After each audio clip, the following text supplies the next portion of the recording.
Tener que seguir numerando las reivindicaciones de las personas afrodescendientes a septiembre de 2024 da un poquito de pereza.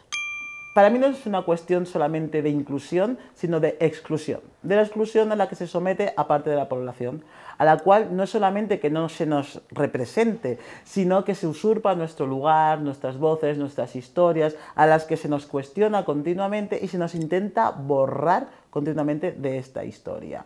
Al menos cuando hubiese dinero público, tendría que ser obligatorio la presencia de personas afrodescendientes en los equipos, digamos, dirección, dramaturgia, interpretación, porque no se trata de que sea una cuestión puntual en un espectáculo. Esto es algo que tendría que estar ocurriendo continuamente ya.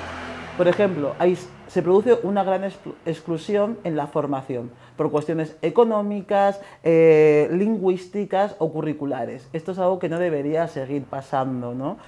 Y sí, estoy hablando de artes escénicas, pero esto es algo que podríamos extrapolar a cualquier tipo de arte, porque es importante recordar que los referentes no son solamente para nosotras, los referentes son para toda la ciudadanía. Lo que no se ve, no existe.